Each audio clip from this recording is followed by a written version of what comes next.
Jadi kalau Anda mengangkat tangan, boleh sejajar dengan bahu, hadwa mankibaihi, atau sejajar dengan daun telinga, naik sedikit di sini. Ya, di sini. An-Nasai nomor hadis 1101.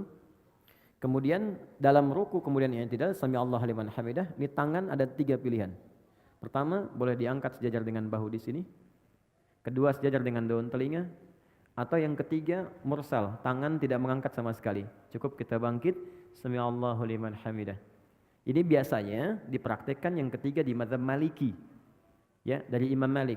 Sekarang penyebarannya di Afrika Utara dengan wilayah Mediterania. Jadi misalnya ada Libya, Tunisia, Maroko, Aljazair. Maroko itu combine dengan Syafi'i, nyebrang sedikit ke Italia, ke Spanyol, ke Prancis, daerah sana, itu Maliki. Jadi kalau bismillahnya nggak dibaca, kalau sholat tangannya langsung begini. Jadi begitu dia begini, misal Anda sedang umrah nih ya, di Ka'bah atau sedang haji, mudah-mudahan yang belum berangkat bisa segera insya Allah. Nah, tidak cukup dengan amin, nabung. Jadi kalau Anda sedang lihat orang begini depan Ka'bah, nah, jangan diajak ngobrol. Itu sedang sholat. Nah, tiba-tiba dia ruku misalnya kan, atau yang tidak dia angkat tangan, itu Maliki. Baik. Sami Allah liman hamidah. Sekarang kemudian sujud. Perhatikan baik-baik. I'tidal, jangan langsung sujud. Kata Nabi, hatta ta'tadila qa'iman, sampai engkau tegak berdiri dengan sempurna. Jadi begitu ini turun, sami Allahu liman hamidah, rabbana walakal hamd. Ingat maknanya? Masih ingat hikmahnya? Orang yang rukunya benar kepada Allah. Ruku itu artinya taat, patuh. Di ruku itu filosofisnya bukan sekedar diminta formalitas ruku dan lurus semua, tidak.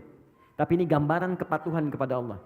Karena orang Romawi dulu, orang Persia ketika menghormat kepada rajanya, itu mereka ada yang ruku begini. Ada yang sujud, dan itu gambaran patuh sempurna. Jadi kalau diperintahkan, mungkin teman-teman lebih tahu lah film-film kolosal masa lalu kan. Kalau prajurit diperintahkan kan ada kepatuhan, siap gitu kan.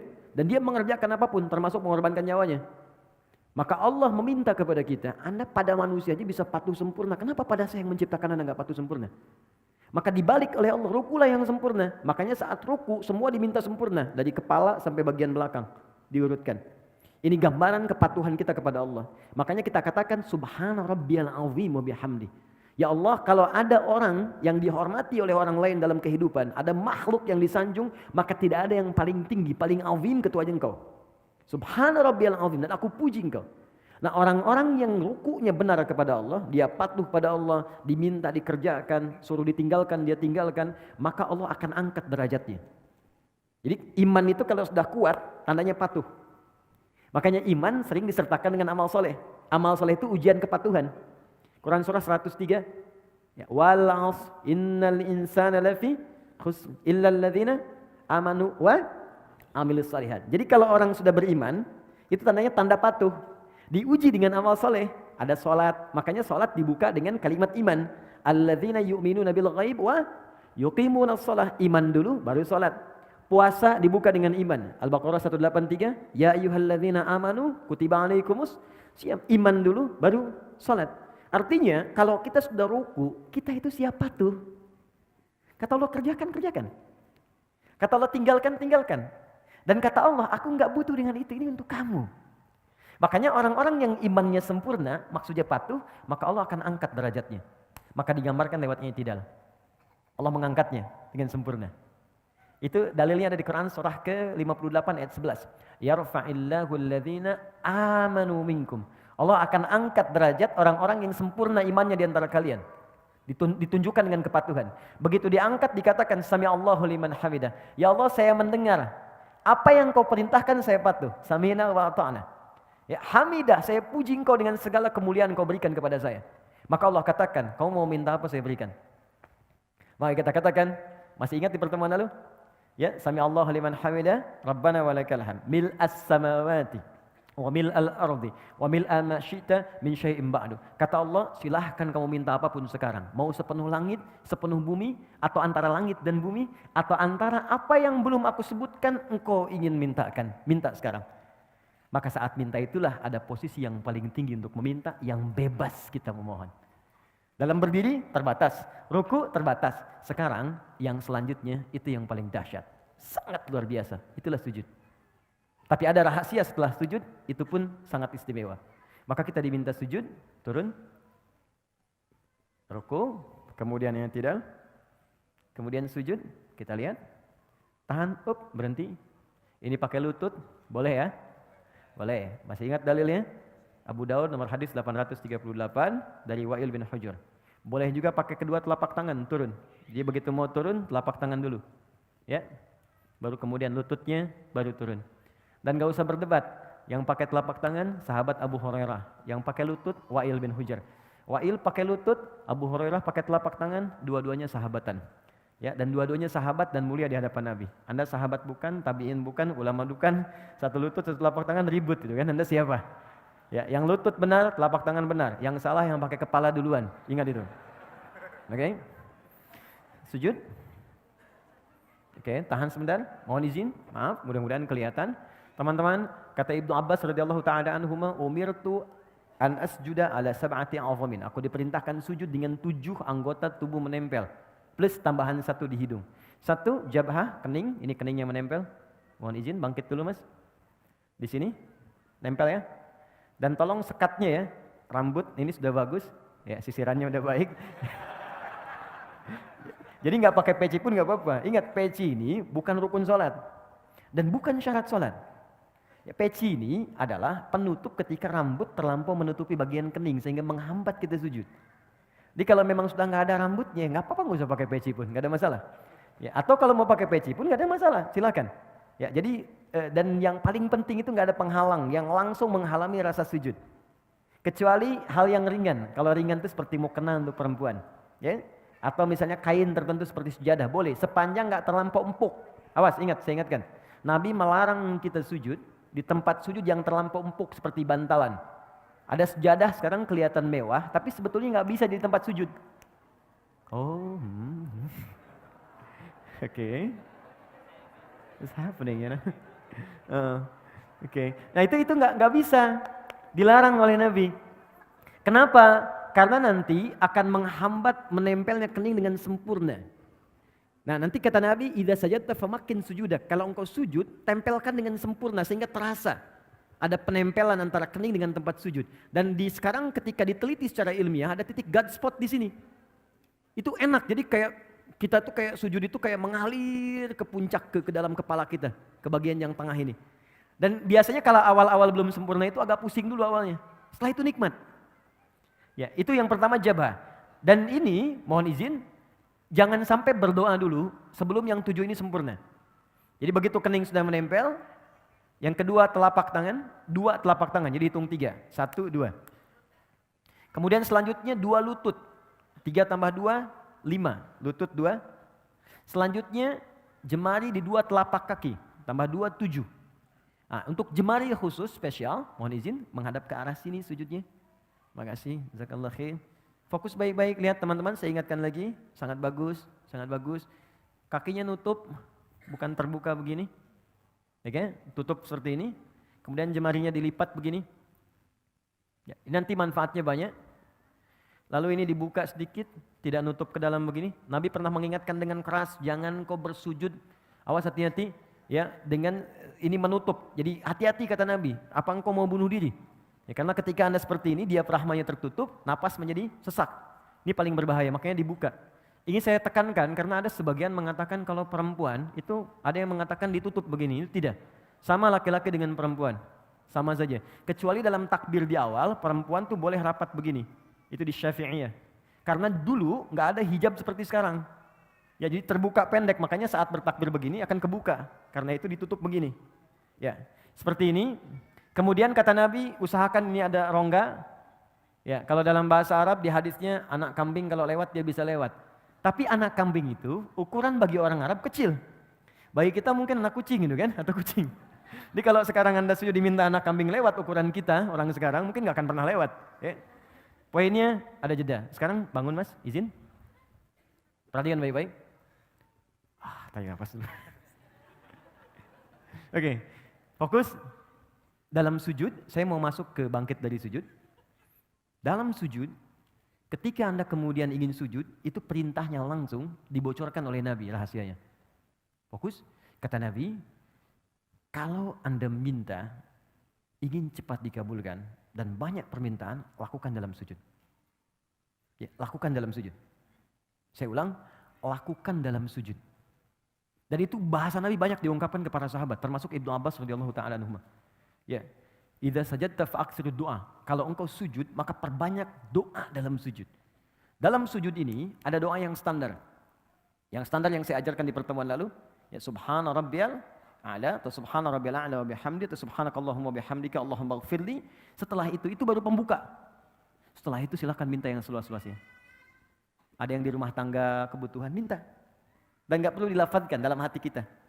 Ya Allah sayangi suami saya, ya Allah sayangi istri saya, ya Allah berkahi keluarga kami, ya Allah cerdaskan anak saya, ya Allah terima ya Allah kebutuhan, ya Allah orang tua saya sayangi, ya Allah jika mereka telah wafat lapangkan kuburnya, ya Allah jika anak saya mendahului saya sayangi ia, jadikan dia sebagai pangeran-pangeran surga, putih-putih surga. Karena sementara itu tertukar, ada yang ayahnya wafat duluan, ibunya duluan, ada anaknya dipanggil duluan.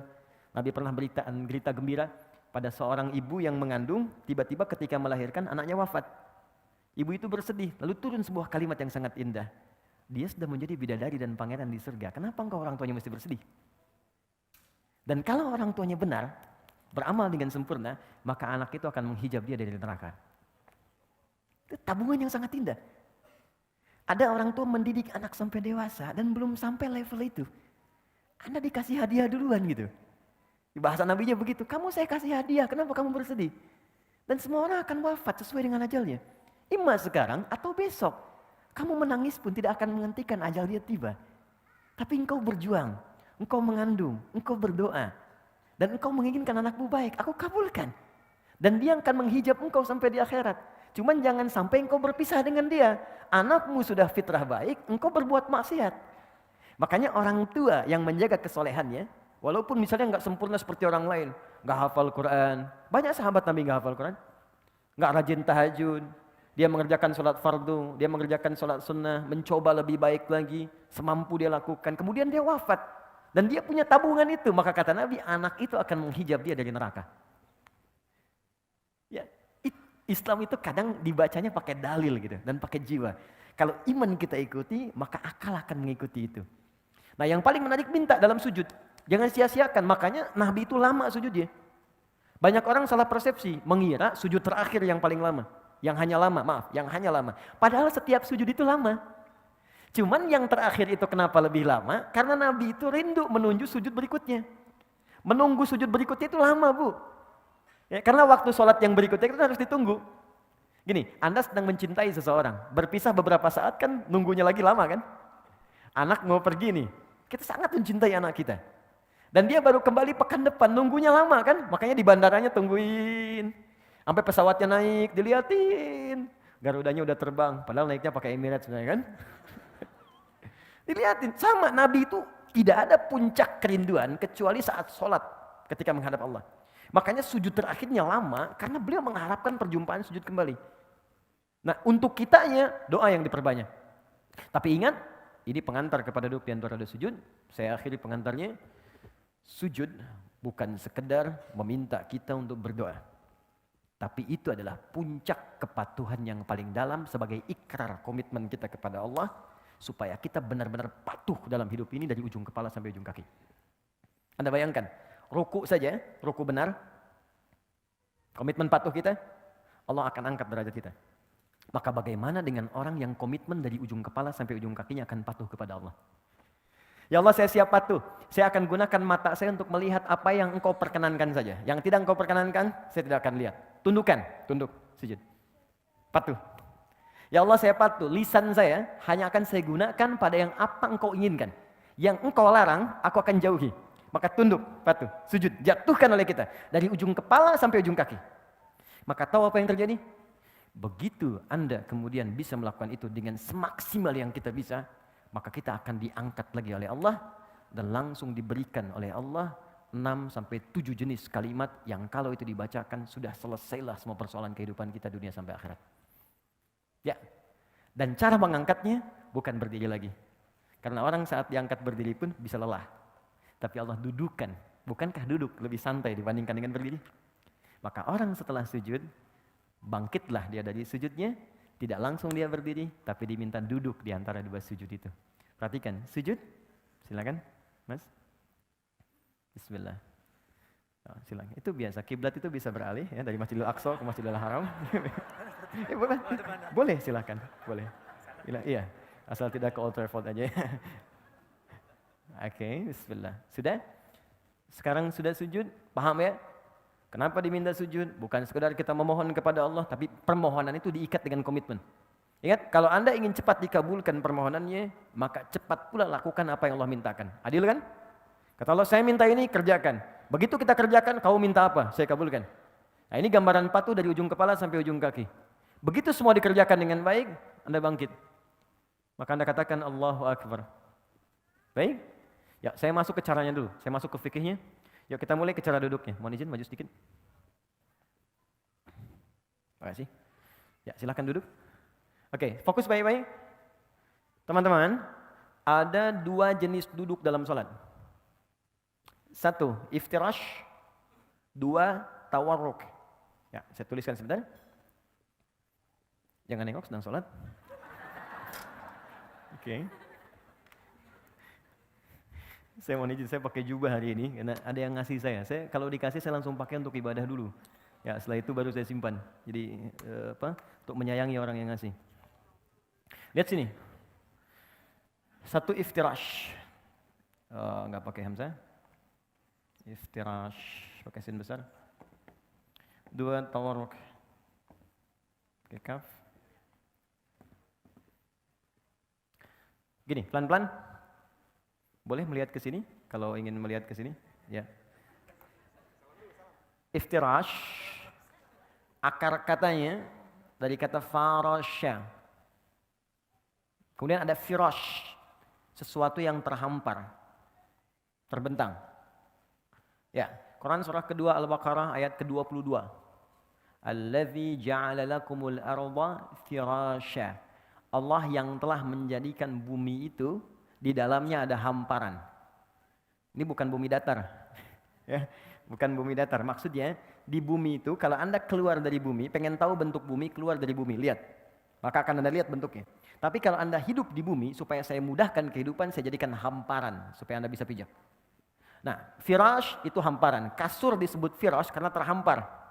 Kalau kasurnya bulat nggak bisa kita tidur di situ. Ya.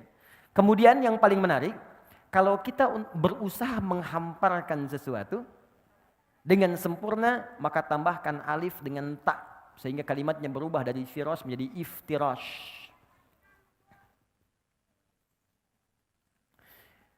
Duduk iftirash adalah duduk yang berusaha menghamparkan bagian ujung kaki sampai dengan ke lutut bagian depan.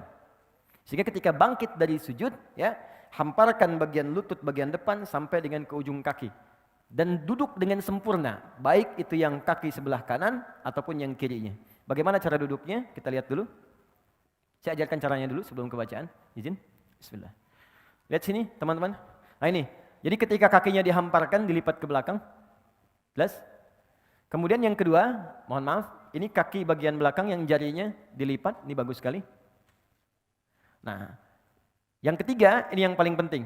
Ada bagian kaki kiri yang sebagiannya itu dihamparkan ke arah dalam untuk diduduki. Seperti firash, kasur, kan kita hamparkan untuk diduduki, ditiduri gitu kan. Ini seakan-akan tumpuan bagian belakang tubuh kita itu menduduki bagian kaki sehingga disebut dengan iftirash namanya. Jelas ya? Baik. Ini hamparkan kaki yang bagian dalam, seperti ini, bagus, angkat sedikit, maaf. Ini, seperti ini. Ini yang disebut firashnya. Iftirash melipat kaki yang ini, menghamparkan yang ini, melipat kaki bagian yang kiri, lalu diduduki. Ya, jelas ya? Baik, jadi seperti ini sudah bagus sekali. Yang ini dilipat jarinya. Seperti ini. Awas hati-hati, ada sebagian beberapa kesalahan. Seperti ini, misal. Kiri, kemudian kanan begini, lalu begini. Ya, ini cara duduk yang tidak tepat. Ini kelihatan. Baik ya. Atau begini. Ya, kelihatan. Yang kiri dilipat yang kanan, ditumpu baru begini. Ini cara duduk yang tidak tepat. Ya, jadi yang tadi yang sempurna. Tapi kalau sedang ada darurat, ada kendala di lutut yang kanan, jangan dipaksakan dilipat ya. Itu boleh. Kaidah fikihnya ad-darurat tubihul mahdzurat. Yang darurat boleh melakukan yang dilarang. Misal, saya nggak bisa begini, bisanya ke depan. Dalam kaki ada masalah, boleh ke depan begini. Ya. Dan yang samping nggak usah negur, woi nggak sopan. Dia bilang batal sholatnya tuh, ya dua-duanya batal. Oke. Kalau ngobrol. Oke, satu sudah. Kedua, badan tegak, yang ini. Dia tidak maju ke belakang, tidak mundur juga, dia tegak sempurna. 3, posisi tangan. Tangan ada 2 posisinya. Bisa di sini, pas di paha, di atas lutut. Ya, lebih enak begini. Di paha di atas lutut begini. Atau bisa turun sedikit ke lutut begini. Jelas ya? Jadi bisa sama laki-laki dan perempuan, tidak ada beda. Bisa di sini, atau turun sedikit. Jelas? Oke, kalau sudah jelas, posisi ini harus dilakukan dulu sebelum kita berdoa. Jadi bukan naik langsung doa. Bahkan ada yang belum duduk udah berdoa. Rabbighfirli warhamni, duduk aja belum gitu. Ya. Jadi Nabi mengajarkan duduk dulu dengan sempurna supaya darah mengalir dengan nyaman dulu, kitanya enak dulu. Jadi berdoa dalam keadaan enak. Seperti begini, teman-teman kalau doa bangun tidur apa? Hah?